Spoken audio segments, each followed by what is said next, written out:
Hello, my name is Dr. Michael Smith, and this is the first reason why I recommend everyone learn the Shaolin Strength and Longevity Qi Gong. The first reason is any kind of resistance training, even Qi Gong strength training, will increase the number of mitochondria in your trillions of muscle cells. If you think of your mitochondria as spark plugs, the more spark plugs you have in every one of your muscle cells, the more your muscle cells can burn fuel efficiently all day, every day. When you increase the mitochondria in your fast twitch muscles, you improve your strength, and when you improve the mitochondria in your slow twitch muscles, you improve your endurance. When your life feels like you are hibernating, your physiology gets very efficient, and your body will conserve energy by minimizing the number of mitochondria in your muscles, decreasing very much your experience of energy and aliveness. By increasing your tone and pliability, you increase your little mitochondria, those little chi engines that make you feel really good all the time. Join me on April 17th, 2024 and begin your training in the Shaolin Strength and Longevity Qi Gong. Hello, I'm Dr. Michael Smith, and today I'm discussing why everyone should learn the Shaolin Strength and Longevity Qi Gong. After any kind of strength training,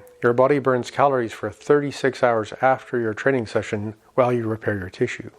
This kind of Qigong improves your strength, your tensegrity, your neuroplasticity, and your healthy collagen distribution and stores throughout your whole body. While your body is building all of this tissue and tensegrity, it has to burn calories to do all of that work. And as you've probably heard, most people can burn calories for 36 to 40 hours after their workout, which is one of the best strategies for long-term fat loss. As well, after about 9 weeks of practice, you turn on a specific part of your muscle cells called a GLUT4 or glucose transport 4 vesicle that actually allows you to burn glucose through your muscles without the use of insulin, which reduces insulin resistance, which is a big problem today. The third reason that I encourage everyone to learn the Shaolin Strength and Longevity Qi Gong, or the Yi Jin Jing, is because it involves a lot of conscious breath work, which actually upregulates nitric oxide. Now you need 3 breath gases to live: oxygen, carbon dioxide, and nitric oxide. And nitric oxide has some profoundly beneficial impacts on your health, such as improving circulation to your organs and brain, improving sexual function, reducing pain, lowering blood pressure, improves growth and repair of every tissue in your body. It reduces symptoms of many chronic illnesses like diabetes and chronic inflammatory conditions, while increasing your neuroplasticity.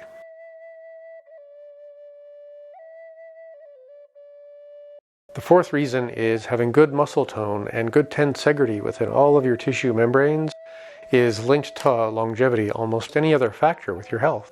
Developing tensegrity, or a balance of structural integrity and muscle tension throughout your body, takes some time, but it's absolutely worth it.